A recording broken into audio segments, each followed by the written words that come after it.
भक्त नरसिंह मेहता। इसके पूर्व हम लोगों ने उनके जीवन में देखा कि कैसे भगवान और साथ में लक्ष्मी जी के द्वारा उनके पुत्री की विदाई में अनुग्रह हुआ, जिसको कि पुरोहित जी देखे और सब चीज़ अच्छा से संपन्न हो गया। अब उनके जीवन में धन्य धान भरपूर आ गया और इसको देख के उनके जाति वाले लोग ईर्ष्या से घिर गए, उनसे जलने लगे। अब आगे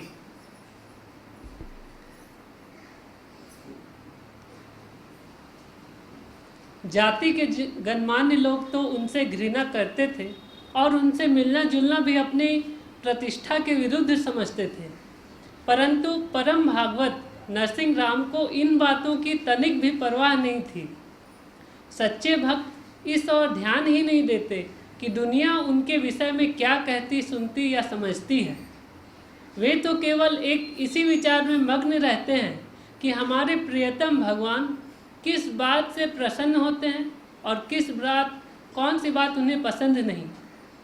संसार की बातें सुनने को उन्हें स्वप्न में भी फुर्सत नहीं मिलती, या यूँ कहें कि भगवान के अतिरिक्त किसी अन्य वस्तु की सत्ता ही उनकी दृष्टि में नहीं रहती, फिर दूसरी ओर ध्यान ही कैसे जाए।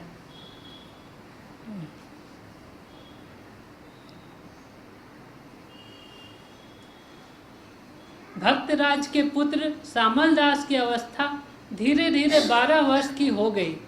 मानिक बाई ने देखा कि अब लड़का भी विवाह योग्य होने को आया। मतलब पहले बाल विवाह होता था, ठीक है। कोई सोच ही नहीं सकता है कि लड़का लोग को 14 साल तक नहीं विवाह करना है, अथवा बेटी लोग का 8 साल हो गया और अभी तक विवाह नहीं हुआ, ऐसा होता था पहले। फिर मानिक बाई ने देखा कि अब लड़का भी विवाह योग्य होने को आया और हमारे घर में खाने का भी ठिकाना नहीं है। गरीब के घर अपनी पुत्री कौन देना चाहेगा, और कुल परिवार के लोग भी प्रसन्न नहीं जो इस काम में सहायता करेंगे। वे तो यही कारण दिखाकर उल्टे बाधक हो सकते हैं। ऐसी स्थिति में तो पुत्र का विवाह होना कठिन ही प्रतीत होता है। एक दिन उसने अपनी चिंता पति पर प्रकट की। पति ने कहा, प्रिय, तुम व्यर्थ दुख क्यों करती हो? चिंता छोड़ो, केवल श्री कृष्ण का ध्यान करो, सदा मन में उन्हीं को रखो। वह दयालु प्रभु अपने आप हमारे सारे कार्य यथा समय करते रहेंगे। वह स्वयं हमसे अधिक हमारे लिए चिंतित होते होंगे। 2 तरह की भक्ति प्रचलित है। एक है कि पूर्ण समर्पण, मतलब हमें केवल और केवल भजन करना है, रात दिन भजन। तो पहले के समय में ऐसे भक्त लोग क्या करते थे कि दोनों सुबह सुबह उठे, 1-1 किलो चना ले लिया, 1-1 किलो चना ले लिए, कभी 1.5 किलो चना ले लिए, कभी 2 किलो तक चना ले लिए, और वो चना वे लोग माला जाप करते रहते थे। एक माला पूरा होने पर एक चना को अलग कर देते थे। फिर जाप करना है तो जब फिर से एक माला हो जाता था तो वे लोग चना का एक दाना उठा के फिर रख देते थे। तो इस तरह वे लोग आपस में चर्चा करते थे, मतलब पति पत्नी बच्चे लोग चर्चा करते थे। अगला बोलता था कि मेरा 1 किलो हो गया, तेरा? तो वो बोलता कि नहीं, अभी मेरा 1 किलो से थोड़ा कम है, अथवा 1 किलो से ज़्यादा हो गया। तो परिवार में होड़ रहता था कि कौन कितना किलो जाप करता है। हम लोग टूटपुंजियाँ हैं कि अगर दिन भर में 11 माला जाप कर लिए तो लगता है कि 11 माला नहीं, हम तो रोज 11 माला जाप करते, गौरव बोध होता है। नहीं होता है? होता है।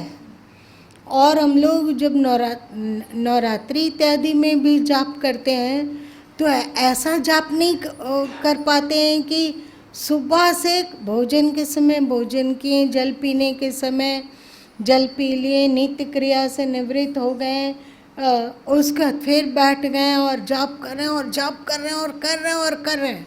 ऐसा तो नहीं कर होता है ना। नवरात्रि में भी सुबह शाम 2 बार बैठे तो जितना जाप हुआ उसी में होता है। और 16,000 जाप करना पड़ता है, 1.25 लाख 8 दिन में जाप करना है तो 16,000 लगभग एक दिन में जाप करना होता है। तो 16,000 जाप करने में भी हम लोगों को नानी याद आती है। आप लोग को नहीं आती है? आती है। और वे लोग क्या है ना कि किलो किलो करते थे। आज वे 1 किलो किए, मतलब 1 किलो चना, ज़्यादातर लोग चना लेते थे। आप सोचोगे कि हम 1 किलो अंगूर ले लें, वो भी इतना बड़ा बड़ा, तो वहाँ धोखाधड़ी नहीं चलता है। तो पहले के समय में प्रचलन था चना। हाँ, आप चाहो तो काबुली ले सकते हो, थोड़ा उनको धोखा होगा उनको, पर चलेगा, इतना तक वे छूट कर सकते हैं। तो भी 1 किलो चना जाप करना है, आसान है? आसान नहीं है। तो ऐसे लोग जो अपना पूर्ण समर्पण करते थे ईश्वर के प्रति कि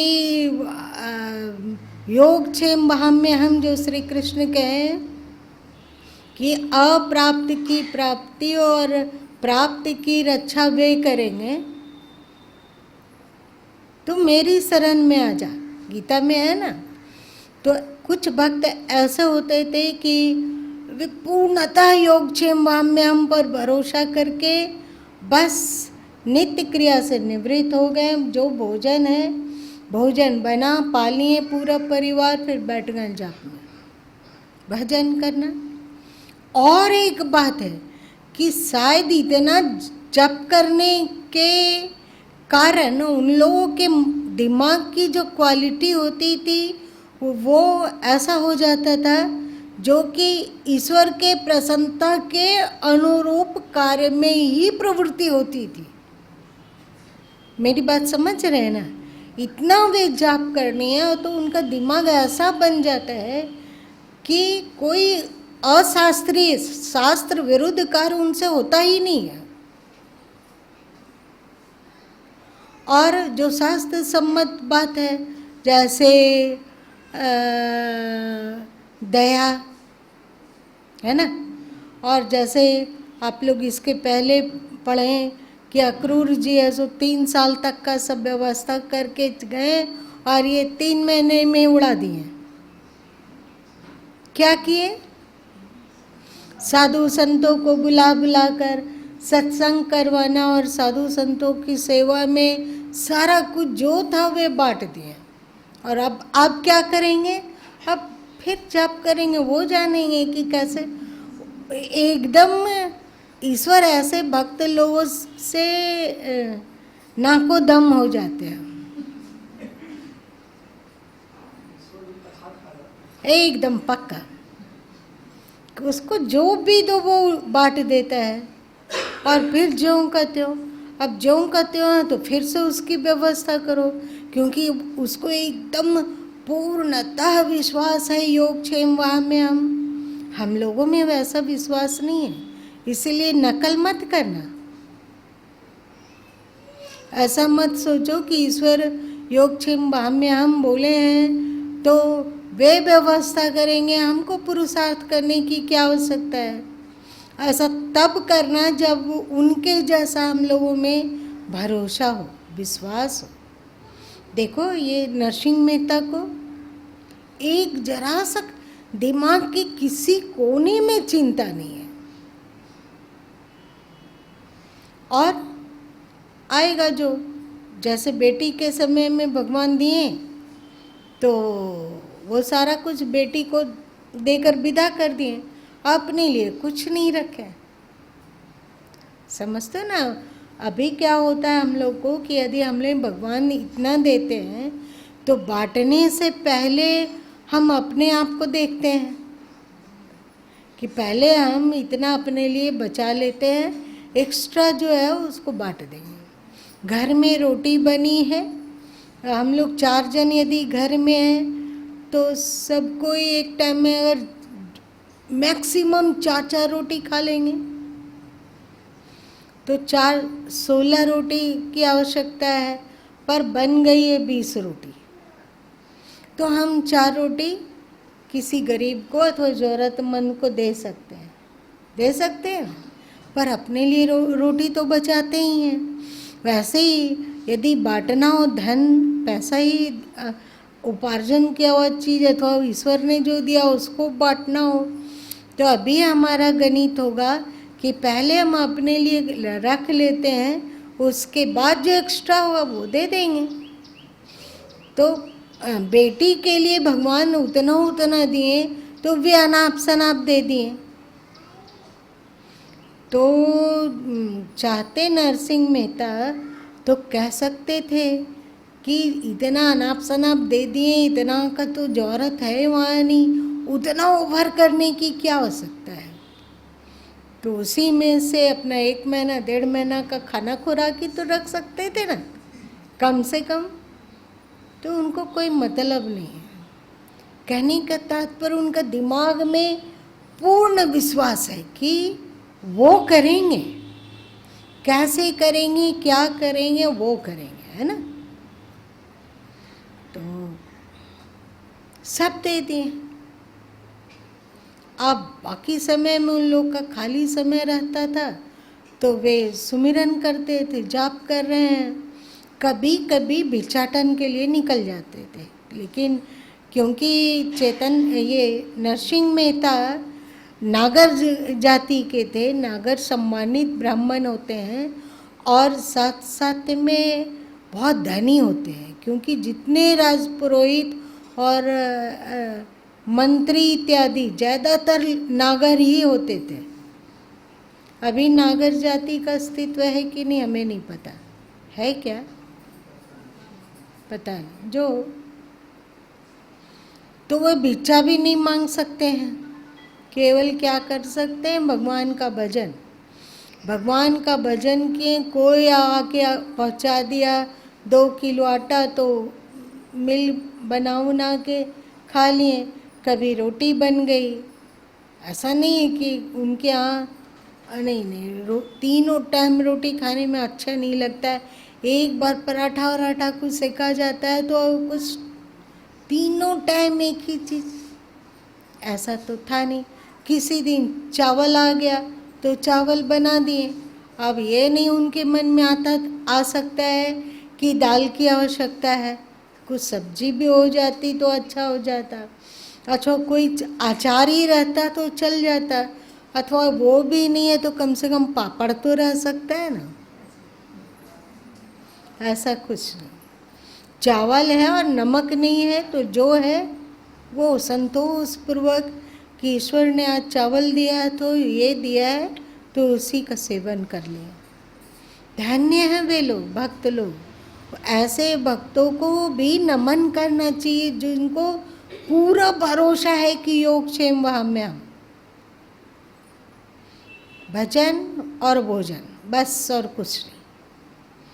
एक ये होते हैं और एक होते हैं जो कि योगक्षेम वहाम्यहम् पर उनको भरोसा होता है, पर उनके मन में भावना होती है कि जहाँ जिस गीता में श्री कृष्ण योगक्षेम वहाम्यहम् बोले हैं, वहीं वे बोले हैं कर्मण्येवाधिकारस्ते, कर्म में तेरा अधिकार है, कर्म तुम्हें करना होगा।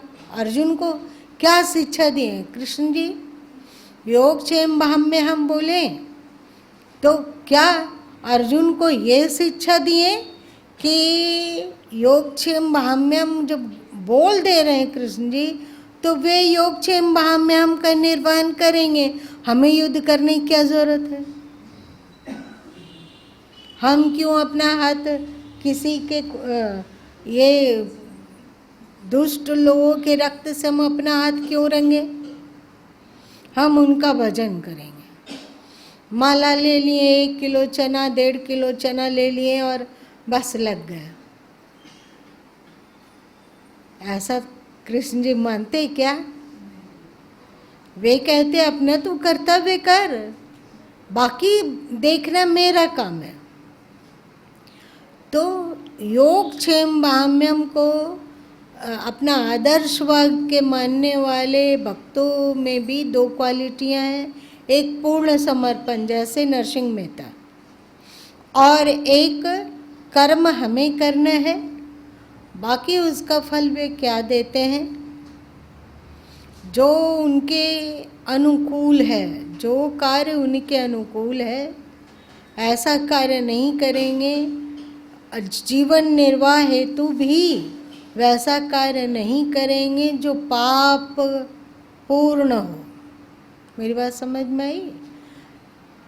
कार्य तो करेंगे लेकिन ऐसा कार्य नहीं करेंगे जो कि ईश्वर के इच्छा के विरुद्ध हो अथवा ईश्वर के रित के प्रतिकूल हो। जो ईश्वर को नापसंद है वैसा कार्य नहीं करेंगे। जीवन निर्वाह हेतु ईमानदार प्रयत्न करेंगे और जितनी क्षमता है उतना पुरुषार्थ करेंगे, पर उनको नापसंद हो वो कार्य तो बिल्कुल नहीं करेंगे। एक ऐसे भी भक्त होते हैं, ठीक है। तो आप ये नरसिंह मेहता का उदाहरण उनके लिए है जो कि टॉपर क्लास के भक्त हैं। हम लोग पढ़ाई करते थे तो वहाँ तो टॉपर थे ही नहीं, तो भगवान की कक्षा में कैसे टॉपर बन जाएंगे। तो नरसिंह मेहता वाली बात सुनकर इस एप्लीकेशन को अपने जीवन पर अप्लाई मत करना, ठीक है ना। ठीक, आगे पढ़ो। आप लोग शरणागति के बारे में एक बार गुरु माँ बहुत पहले बताए हैं कि शरणागति के 6 नियम होते हैं। किसी को याद है क्या क्या होता है? समय शेष किसी को याद है? जिसको कहते हैं प्रपत्ति के 6 नियम, याद आई? प्रपत्ति, शरणागति को प्रपत्ति कहा जाता है। कैसे नहीं याद है? हाँ, क्या बताओ?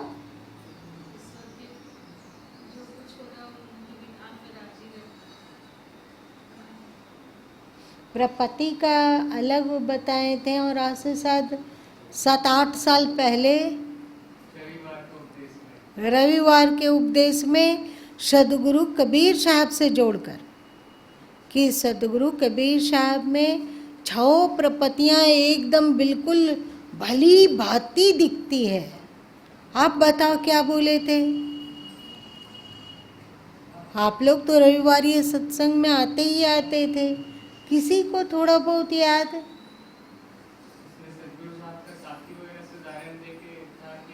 पहले सूत्र बताएंगे तब ना, सूत्र बताएंगे तब ना उसमें उदाहरण देंगे। प्रपत्ति लोग उदाहरण देते हैं कि राधे जी में 6 प्रपत्तियाँ थी, फिर वे उदाहरण देते हैं कि सीता जी में 6 प्रपत्तियाँ थी, अथवा महान पुरुष सूरदास जी में इस तरह 6 प्रपत्तियाँ दिखती है। तो वो 6 प्रपत्तियाँ जो कि भक्तों की क्वालिटी होती थी, और ये 6 सूत्र चाहे इस तरह नरसिंह मेहता ग्रुप के टॉपर भक्त हों, वे लोग भी 6 प्रपत्तियों का पालन करते हैं, और जो कर्तव्य करते हुए ईश्वर शरणागति लेते हैं, शरणागत होते हैं, उनको भी इन 6 प्रपत्तियों की आवश्यकता होती है। दोनों के लिए वो ज़रूरी है। आज भर छोड़ देते हैं, तुम लोग सोच के रखो कि वो क्या है, खोजो।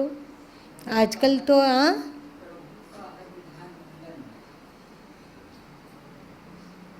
वो ये नहीं, ये वाला है शरणागति के चमत्कार से लिया हुआ, और प्रपत्ति का अपना एक शास्त्रीय सूत्र है कि ये चीज़ होता है।